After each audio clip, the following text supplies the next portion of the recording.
Las eliminatorias al Mundial 2026 ya acabaron y Perú quedó en el noveno puesto con 12 puntos, superando así a su peor eliminatoria anteriormente, que era la de Sudáfrica 2010. Pero ¿este equipo es peor que el de Sudáfrica 2010? Bueno, hoy en este video veremos el uno por uno de la peor selección peruana de toda la historia, de las eliminatorias 2010 versus las eliminatorias del 2026 que acaban de terminar. ¿Cuál será peor? Alguna vez Chemo del Solar dijo que así pasen 50 años, Perú no volvería a tener la calidad de jugadores que en ese momento tenía. ¿Será cierto o los jugadores actuales tal vez son mejores? Pero a ver, pasó muchísimo tiempo y ya ni me acuerdo qué sistema de juego utilizaba Chemo del Solar en esas eliminatorias del 2010. A ver, le vamos a preguntar a la inteligencia artificial qué sistema de juego utilizaba Chemo del Solar para compararlo con el sistema de juego actual que utilizaba Juan Reynoso, Jorge Fossati o Oscar Ibáñez. A ver, ¿qué sistema de juego utilizaba Chemo del Solar en las eliminatorias 2010 con Perú? A ver, dice acá el 4-2-3-1. Ok, este es un sistema de juego muy versátil, un estilo de juego defensivo y ofensivo al mismo tiempo. Así que no, el 3-5-2 se parece mucho al de Fossati, pero siento que este vamos a utilizarlo, el 4-2-3-1, porque es el sistema de juego que se adapta al que utilizó mayormente Juan Reynoso y al que utilizó Oscar Ibáñez en los últimos partidos de la selección peruana. Así que vamos a utilizar el 4-2-3-1. Por parte de la selección peruana 2026 voy a tomar a los jugadores que más jugaron en toda esta eliminatoria. No voy a contar a los que jugaron los últimos partidos como Luis Ramos, Jairo Concha, Jesús Pretel, Kenji Cabrera, porque no tiene mucho sentido, jugaron muy poco y ellos no fueron los responsables de esta pésima clasificatoria que tuvimos. Vamos a empezar con el uno por uno de esta selección peruana. Qué dolor de ojos realmente. A ver, Leao Butrón o Pedro Galese. A ver, no hay mucho debate aquí. Pedro Galese con superioridad gana este uno por uno frente a Leao Butrón. A ver, Butrón llegaba a ser, creo, bicampeón con la Universidad de San Martín, porque en ese tiempo jugaba en la San Martín. Después de haber pasado, creo, un tiempo por Sporting Cristal y por Alianza, fichó por la San Martín y logró ser bicampeón nacional en el 2007 y 2008, creo, si no mal recuerdo. Y después en el 2010, pero ahí Perú ya estaba eliminado, así que F. Este punto lo gana Pedro Galese con absoluta diferencia. No hace falta especificar por qué. Pedro Galese es un arquero histórico que ha jugado Copa América, ha quedado tercer puesto, ha quedado subcampeón, ha llegado al Mundial y también ha tenido atajadas impresionantes, también salvadas en tanda de penales, y también destacar la trayectoria internacional que hace que Galese supere a Leao Butrón en esta comparativa. Hamilton Prado o Luis Advíncula, los dos como laterales derechos de aquellas selecciones peruanas. No quiero decir Luis Advíncula porque realmente la eliminatoria que tuvo fue horrible, pero Hamilton Prado venía de jugar en el Sporting Cristal con una regularidad, pero Advíncula se encuentra en Boca y empezó la eliminatoria bien, porque venía jugando muy bien en Boca y tenía muy buenos partidos en Perú. Advíncula empezó a bajar su nivel al último tramo de las eliminatorias, cuando ya estábamos casi al borde de la eliminación en los últimos partidos, y fue horrible realmente.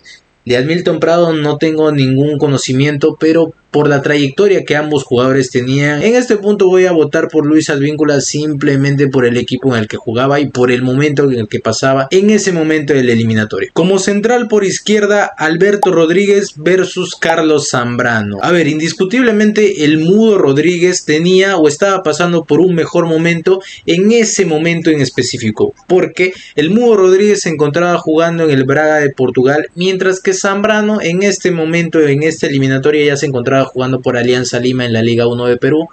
Así que solamente ese detalle me va a hacer decantarme por Alberto Rodríguez, que posteriormente terminó volviéndose un defensa muy histórico, para mí uno de los mejores defensas de toda la historia de la selección peruana. Como central por derecha se enfrenta Santiago Acaciete versus Alexander Callens. A ver, dos jugadores que se encontraban jugando en el extranjero en esa eliminatoria. Acaciete se encontraba jugando en el Almería, que estaba en la segunda división, y logró ascender a la primera división de España siendo titular del equipo. Realmente una temporada muy notable del 2007, creo que fue, de Acaciete, que logró ascender a la primera división. Y después creo que en el 2011, bueno, ya no cuentan las eliminatorias, pero lo cuento también, creo que tuvo una muy buena actuación en la Copa del Rey, creo que llegó a cuartos, semis, no recuerdo muy bien, pero realmente muy buena actuación de Acaciete en ese equipo. Y por su parte Alexander Callens, un muy buen central, realmente una pena que creo que ya se retiró del fútbol por un problema cardíaco, pero en toda la eliminatoria que estuvo, creo que fue más de la mitad de la eliminatoria, fue un muy buen defensa, destacó muchísimo. Realmente me da pena que no lo hayamos explotado al máximo nivel, no hayamos podido disfrutar más de su juego. Siento que tenía mucho talento para demostrar y se encontraba jugando en el New York City, luego pasó al Girona de España y finalmente terminó su carrera en el AEK Atenas. En esta comparativa me voy a quedar con Santiago AK7, lo consideraba un defensa un poco más sólido y no es porque Callens me parezca malo, sino es que siento que nos faltó ver un poco más de Callens. Siento que debimos verlo jugar más, nos faltó un poquito. Siento que en la eliminatoria para Qatar demostró mejor actuación que en esta eliminatoria. Qué pena realmente que no podamos seguir teniéndolo de central en la selección peruana, hubiera sido de muchísima ayuda. Como lateral izquierdo tenemos a Marcos López y a Walter Vilches. A ver, Walter Vilches es un jugador que fue 3 veces campeón con Alianza, también fue campeón nacional con el Sporting Cristal y en el momento de las eliminatorias para Sudáfrica se encontraba jugando en México, creo que en el Cruz Azul y en el Puebla, pero después volvió a Perú para jugar en el Cienciano del Cusco. Pero fue campeón con Cristal y con Alianza, mientras que Marcos López se encontraba jugando en el Feyenoord y posteriormente pasó al Copenhague. Para mí Marcos López le gana por poco, no sé si por poco realmente, porque a ver, yo no vi jugar mucho a Walter Vilches, pero por lo poco que me informé y por lo poco que vi, siento que Marcos López tiene muchísima más técnica, tiene muchísimo más recorrido y me parece un mejor jugador en todas las características a comparación de Walter Vilches, y es por eso que yo le voy a dar como ganador de este punto a mejor lateral izquierdo. Bueno, en esta comparativa corresponde comparar a Renato Tapia con Rainer Torres. A ver, dos jugadores distintos. Rainer Torres por su parte se encontraba jugando en Universitario con una regularidad muy buena, campeón nacional en el año 2009, mientras que Renato Tapia con una realidad muy distinta se encontraba jugando en el Celta de Vigo, la primera división española. Muy buen equipo la verdad, y también tenía una regularidad, aunque después pasó a ser suplente.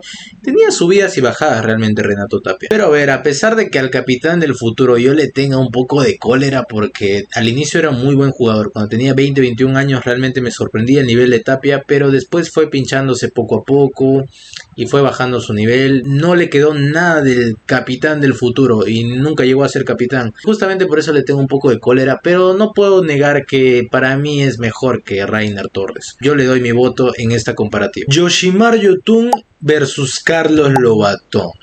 Una comparativa muy difícil, pero para mí este punto lo va a ganar Carlos Lobato. Y antes de que me dejes tu dislike, te voy a explicar por qué. A ver, Yoshimar Yotun gran parte de la eliminatoria se la pasó lesionado. No recuerdo muy bien, pero creo que el último partido que jugó Yoshimar Yotun fue el 1-1 frente a Venezuela en Lima. Incluso él metió el gol. Y de ahí no le recuerdo otro partido de Yotun. Y eso fue creo en la fecha 6, fecha 7 de las eliminatorias. Así que creo que no jugó mucho Yotun. Después volvió a la selección, pero volvió cuando Perú ya estaba prácticamente eliminado. Volvió en los últimos partidos. Y Carlos Lobatón siempre fue ese jugador infravalorado en la selección, que tenía calidad, tenía mucha magia, pero no se lo destacaba tanto. Y a pesar de haber sido 5 veces campeón con Cristal, multicampeón realmente, con grandes actuaciones en la Copa Libertadores, aunque su equipo no logró clasificar nunca a octavos, se cansó de ganar títulos en Perú. Y a ver, para mí Yotun es más jugador de lo que fue Carlos Lobatón, pero en esta comparativa de las eliminatorias como tal, siento que la importancia que tuvo Carlos Lobatón fue mayor a la que tenía Yotun en esta eliminatoria. Entre la eliminatoria 2010 de Lobatón y la eliminatoria 2026 de Yotun, gana Carlos Lobatón, aunque por poca diferencia la verdad. Empieza lo bueno, los puestos de arriba. A ver, como volante ofensivo por izquierda se encuentra Juan Manuel Vargas versus Andy Polo.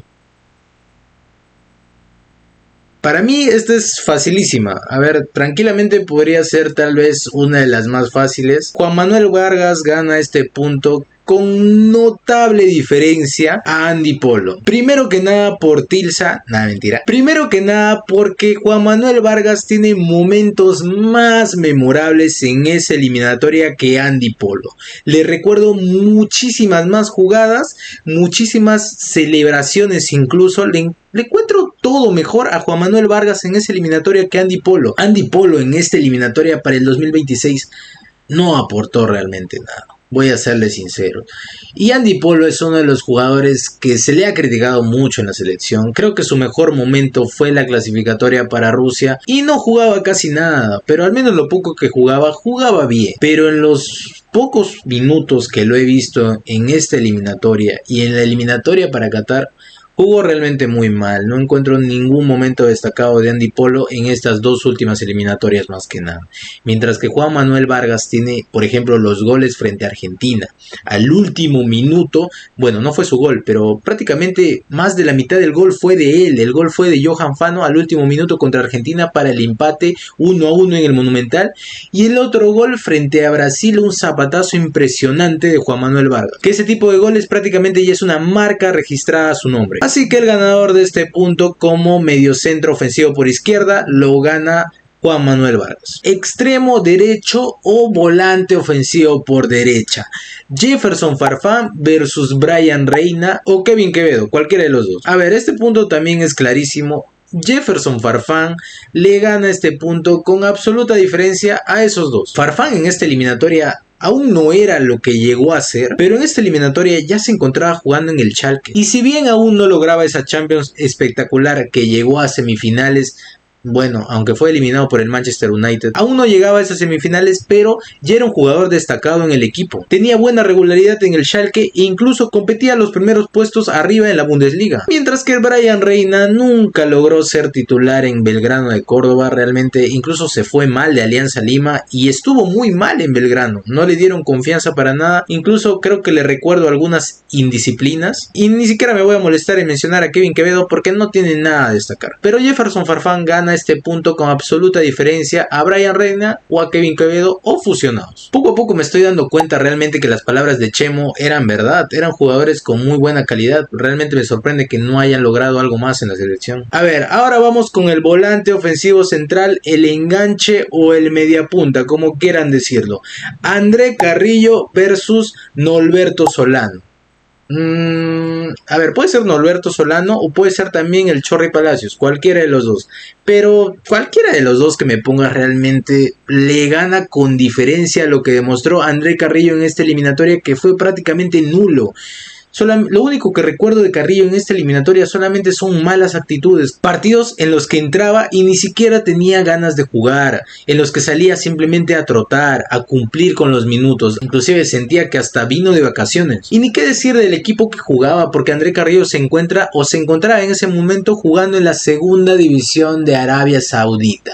A ver, ¿qué competitividad vas a tener en esa liga? No tienes absolutamente nada de competitividad. Al menos en la primera división se podría decir que era más competitivo su liga y podría decir que jugaba mejor, aunque después volvió a Corinthians, pero aún así no volvió a mostrar absolutamente nada a comparación del Carrillo del 2018, que ojo, ese Carrillo sí era muy bueno, pero jugaba en otra posición, no jugaba en esta posición actual. Así que para mí el Carrillo de enganche va a perder con absoluta distancia con Roberto Palacios o con Norberto Solano, con cualquiera de los dos realmente.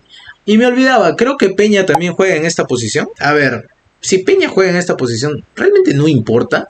El Chorri o Uñol, cualquiera de los dos lo supera con tranquilidad. Peña es el peor 10 de la historia de la selección peruana. No ha mostrado nada. No me gusta realmente cómo juega. Realmente no puedo creer cómo hay gente que defiende a este jugador tan malo. Y como delantero centro, Paolo Guerrero versus Paolo Guerrero.